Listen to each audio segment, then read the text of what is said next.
I had a purpose. I wanted to be one of the best basketball players to ever play. And anything else that was outside of that lane, I didn't have time for.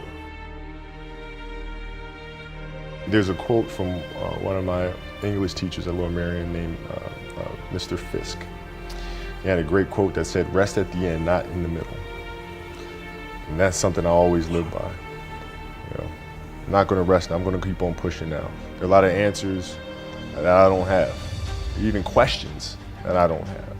But I'm just going to keep going. I'm just going to keep going, and I'll figure these things out as we go, right? And you just continue to build that way. So I try to live by that all the time. At what age did that goal become crystal clear? I made that deal with myself at 13 years old. At 13 years old? 13 years old. That's the you deal were I made. crystal clear about it? Crystal clear. And where did inspiration come from? The love of the game. The love of the game, the challenge. Like I would watch Magic play, I'd watch Michael play, and I would see them do these unbelievable things, and I'd say, can I get to that level? I don't know, but let's find out. Let's find out. And so that curiosity to see where I could push this thing led me down that path, I think. I had a summer where I played basketball when I was like 10 or 11 years old, and here I come playing, and I don't score 1 point the entire summer. Not a free throw, nothing, not a lucky shot, not a breakaway layup, 0 points. And I remember crying about it and being upset about it. And my father just gave me a hug and said, "Listen, whether you score 0 or score 60, I'm gonna love you no matter what." Wow. Now that is the most important thing that you can say to a child. Because from there, I was like, okay, that gives me all the confidence in the world to fail. I have the security there. But to hell with that, I'm scoring 60. And from there, I just went to work. And I stayed with it. I kept practicing. I think that's when the idea of understanding a long-term view became important. Because I wasn't going to catch these kids in a week. I wasn't going to catch them in a year, right? So that's when I sat down and said, okay, this is going to take some thought, all right? What do I want to work on first? All right, shooting. All right, let's knock this out. Let's focus on this. Half a year, 6 months, do nothing but shoot. All right, after that, all right, creating your own shot, and you focus. So I started creating a menu of things. When I came back the next summer, I was a little bit better. I scored. Yeah, it wasn't much, right, but I scored. And this is 12, 13. 12, 13. And then 14 came around, back half of 13, 14 years old, and then I was just killing everyone. And it happened in 2 years. And I wasn't expecting it to happen in 2 years, but it did, because what I had to do was work on the basics and the fundamentals. Well, they relied on their athleticism and their natural ability. And because I stick to the fundamentals, it just caught up to them. And then my body, my knees stopped hurting. I grew into my frame, and then it was game over. Wow. Were you always competitive from the day you were born? You were super competitive? Competitive with things that I participate in. So I'll put it to you this way. So basketball for me was the most important thing. So everything I saw, whether it was TV shows, whether it was books I read, people I talked to, everything was done to try to learn how to become a better basketball player. Everything. And so when you have that point of view, then literally the world becomes your library to help you to become better at your craft. So at 13 years old, I had a I had a kill list. And so, they used to do these rankings. It was Street and Smith basketball rankings. And I was nowhere to be found because I was like 6'4", scrawny, like 160 pounds soaking wet. So I was like 57 on the list. And so I would look at 56, 55, all the way up to number 1, who these players are, what club teams they played for. So when we go on an AAU travel circuit, I got to hunt them down, right? And so that became my mission in high school, is to check off every other person, all those 56 other names, hunt them down and knock them down. So when we played at 13, I would size you up and see what your strengths and weaknesses are. How do you approach the game? Are you silly about it? Are you goofy about it? Are you good at it just because you're bigger and stronger than everybody else, right? Or is there actually thought and skill that you put into it, right? And when I'd play to my weaknesses. I always work on the things during those games that I was weak at. Left hand, pull-up jump shot, post game, right? So I have a strategy.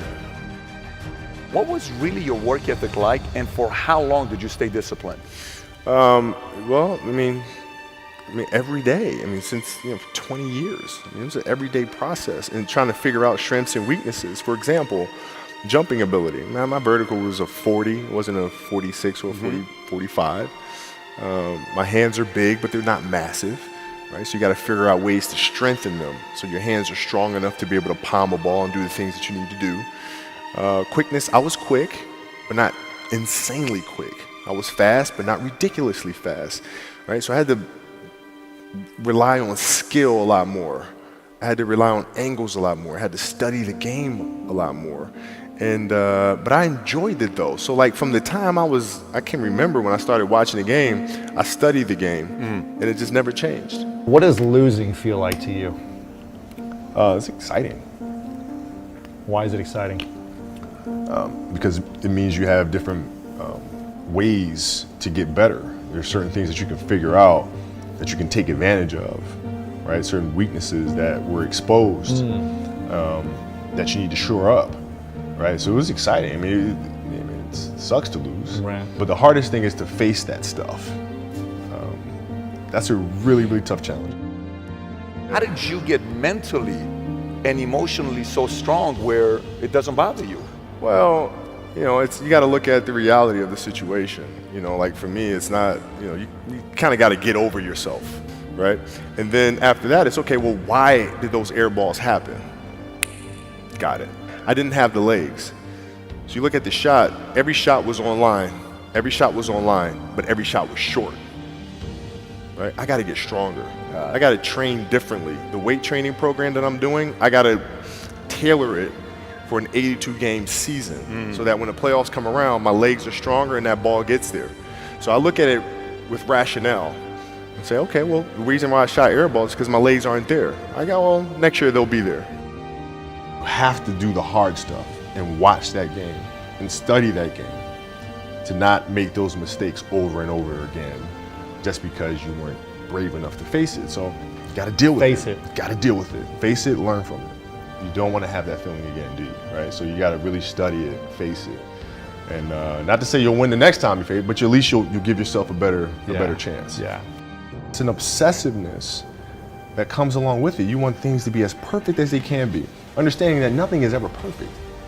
But the challenge is try to get them as perfect as they can be. And what can you do? It's in your control. So control what you can. You have this mindset, but how did you develop that? I don't know if that's what you call the Mamba mindset, but how did you develop that? And when did it start? It started in middle school and high school. Because a lot of the kids that I was playing against were inner city kids. Yeah. And so they're looking at me as if, okay, this kid's soft. They felt like they could try to be physical or try to intimidate me and do all this other stuff, which they couldn't, right? But now I'm saying, okay, well, you're trying to attack me. How am I going to attack you? How can I mentally figure out ways to break you down? How can I show you that, no, I have the edge, right? And so that's when it first started for me, is figuring out how to get the upper hand on an opponent that way. And what would you do to mentally break people down then? One of the things I would do is, while everybody would be at the cafeteria work, eating and doing all sort of stuff, I'd just go back to the gym. And so that was my way of showing them, yeah, I may be from the suburbs, but you're not going to outwork me. Wow. Like I see a lot of players take vacations with other players that are close friends, and we'll just take vacations just to take vacations, or just hang out just to hang out. Like I never did that. Why not though? Why didn't you do that? Well, because when I retire, I didn't want to have to say, I wish I would have done more. I don't want that. I played games with the flu. I played games with 102-degree fever, man. We had a game against Toronto in 2000. And Vince was tearing the league up. My back was jacked. So I would be in the layup line like, okay, there's a lot of days where you can rest and recover. Today ain't one of them. Your back can bother you any other day. That ain't bothering me today. He gonna have to see me today. You're playing against the Golden State Warriors. Score is 107-109. You guys are close to getting into the playoffs. You know exactly what happens in the game. You go up, you're about to take your shot, and then all of a sudden, boom, Achilles happens, right? Friend of mine, Nima, he is here just to listen to. He played ball. And he told me, he says, Patrick, I don't think you understand. He says, when I tore my Achilles in high school, he says, 4 friends of mine dragged me to my hospital. I was crying from there straight to the hospital. He says, I have no clue how the hell this guy did it. He went and hit the free throws, and then you walked off the stage. How the hell do you tolerate that kind of pain? You know, I use this. I tell this example, and I think this is the best way to explain it. You know, you have a hamstring injury, you pull your hamstring really, really badly, you can barely walk, right? Let alone play anything. You're at home, all of a sudden a fire breaks out in the home, right? Your kids are upstairs, you know, wife is wherever she may be, you know, going down.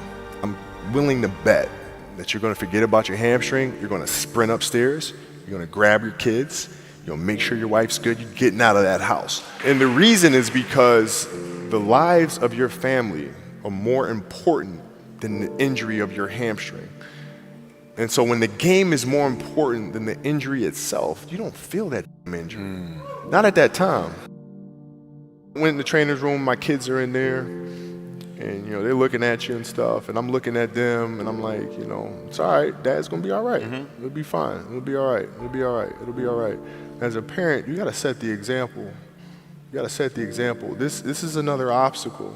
This obstacle cannot define me, it's not gonna cripple me, it's not gonna be responsible for me stepping away for the game that I love. I'm gonna step away on my own terms. And that's when the decision was made that, you know what, I'm doing it. You gotta lead by example. As parents, you gotta lead by example. If you want your kids to do whatever it is they want to accomplish in life, you have to show them. You gotta show them. The definition of greatness is to inspire the people next to you. I think that's what greatness is or should be. It's not something that lives and dies with one person. It's how can you inspire a person to then in turn inspire another person that then inspires another person. And that's how you create something that I think lasts forever. Yeah. And I think that's our challenge as people, is to figure out how our story can impact others and motivate them in a way to create their own greatness.